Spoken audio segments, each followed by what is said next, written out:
Cristão e fiel juntam-se a Locás. Locás atravessando a estrada. Claro, ficarei encantado em seguir com vocês. Fiel. Então venha e sigamos juntos. Podemos falar de coisas muito úteis. Locás. Isso me agrada. Falar de coisas boas com vocês ou qualquer outra pessoa me é muito agradável. Estou alegre por encontrar pessoas interessadas nas melhores coisas da vida. Porque, para lhes dizer a verdade, há pouca gente nesses dias que deseje falar de coisas de valor. A maioria de nossa geração está interessada apenas em coisas triviais e sem proveito. Que angústia isso tem sido para mim! Fiel. Isto é realmente lastimável, pois o que neste mundo é mais digno de nossa conversa que as coisas de Deus. Locás. Gosto muito de você. As suas palavras são cheias de convicção. E o que seria tão prazeroso e proveitoso quanto falar das coisas celestiais? Isto é, se a pessoa tem qualquer interesse no que é maravilhoso e duradouro.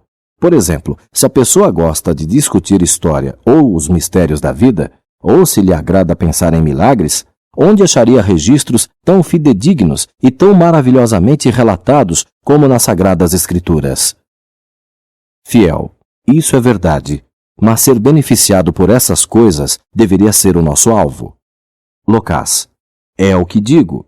Falar desses assuntos é muito proveitoso, porque fazendo isso, a pessoa pode obter conhecimento de muitas coisas, tais como a vaidade das coisas terrenas e o valor das coisas lá em cima. Isso, de modo geral, para ser específico, a pessoa pode, através disso, entender a necessidade do novo nascimento, a insuficiência de nossas obras, a necessidade da justiça de Cristo e assim por diante. Ademais, pode-se aprender o que é arrepender-se, crer, orar, sofrer, etc.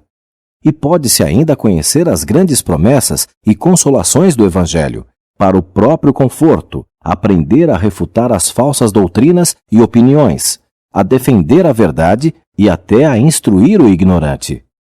Fiel.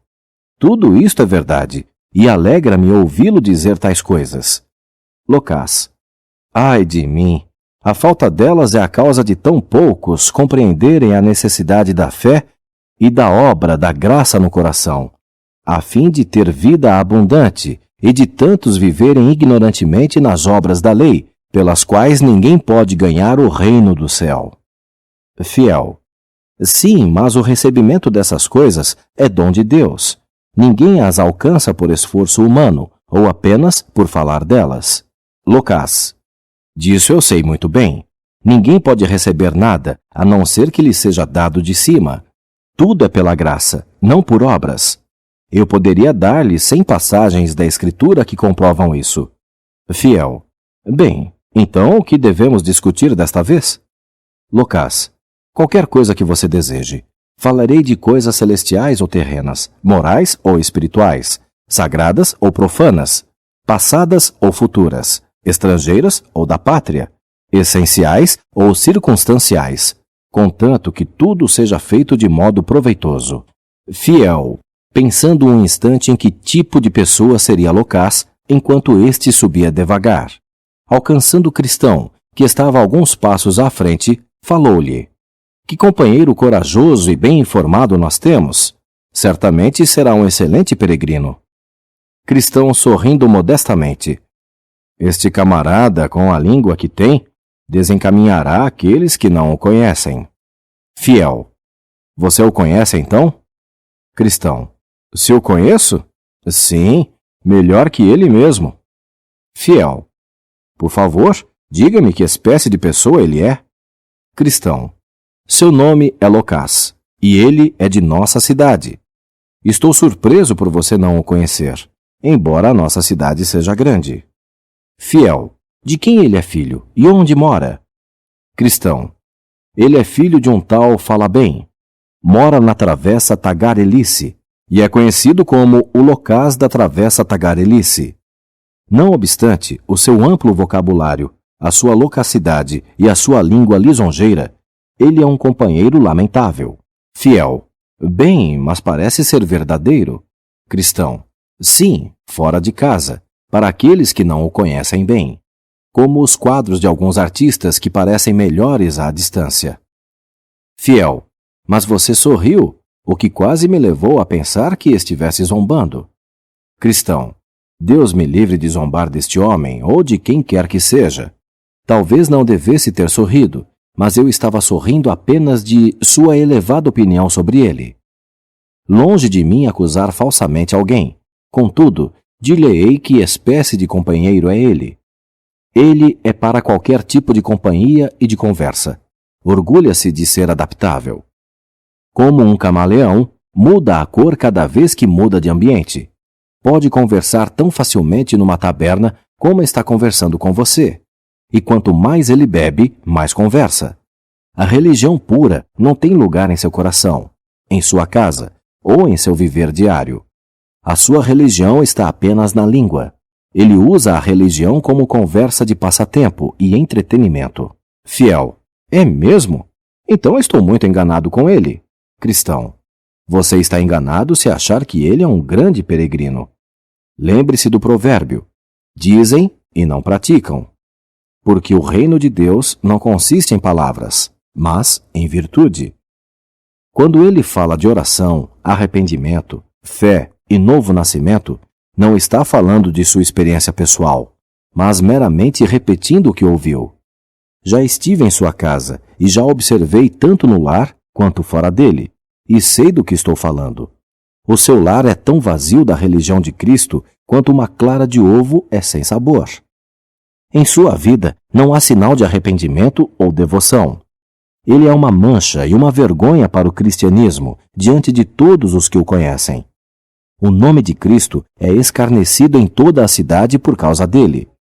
Muitos de seus vizinhos falam dele: fora de casa é um santo, dentro de casa um demônio.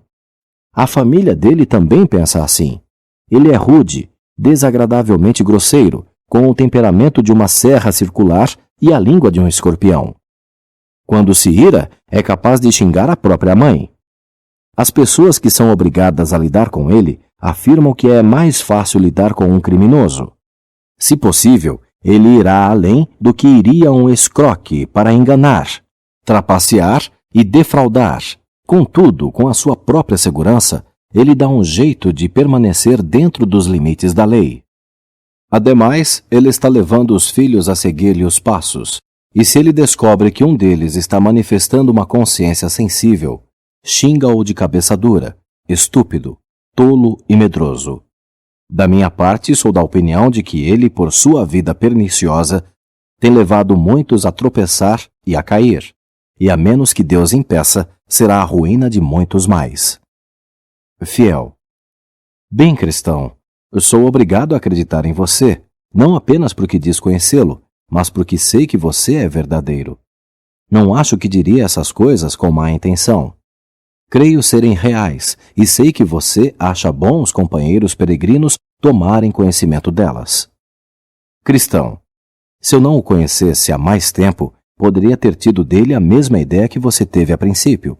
Ou se a fonte de minha informação houvesse sido apenas aqueles que rejeitam a religião cristã, eu teria achado que era difamação, o que frequentemente vem de línguas maliciosas, contra o nome e a confissão de bons homens.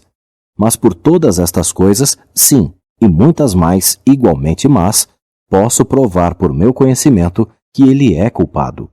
Além do que, os melhores homens envergonham-se dele. A menção de seu nome àqueles que o conhecem os faz corar. Fiel: bem, vejo que falar e fazer são duas coisas distintas, e daqui em diante observarei mais de perto essa distinção. Cristão: elas são, de fato, duas coisas inteiramente diferentes. Tão diferentes quanto o corpo e a alma. Porque assim como o corpo, sem a alma está morto. O falar sozinho nada mais é que uma carcaça. A prova da religião pura são os frutos. A religião pura e imaculada para com Deus, o Pai, é esta: visitar os órfãos e as viúvas nas suas tribulações e guardar-se da corrupção do mundo. Disso, Lucas é totalmente inconsciente. Ele pensa que ouvir e falar da religião cristã faz da pessoa um cristão. Ouvir é apenas receber momentaneamente a semente na alma, e falar sobre ela não é prova suficiente de que o fruto está de fato no coração e na vida. E estejamos certos de que no dia do julgamento os homens serão julgados de acordo com seus frutos. Paulo afirma que alguém pode falar a língua dos anjos e dos homens e não possuir o amor ou a caridade de Deus, sendo nada mais que o metal que ressoa ou o sino que tine. Palavras que não dão vida, faladas por homens ou anjos, não serão ouvidas no reino do céu, entre os filhos da vida. Fiel. Bem, não que eu estivesse demasiadamente afeiçoado à companhia dele no princípio, mas agora estou farto dela. O que faremos para nos livrar dele? Cristão. Vá até ele e inicie uma séria discussão sobre o poder da verdadeira fé que transforma. Indague-lhe abertamente se existe este poder divino em seu coração e em sua vida, e como ele afeta o seu lar e o seu viver. Fiel, deixando-se ficar atrás e sendo alcançado por Lucas.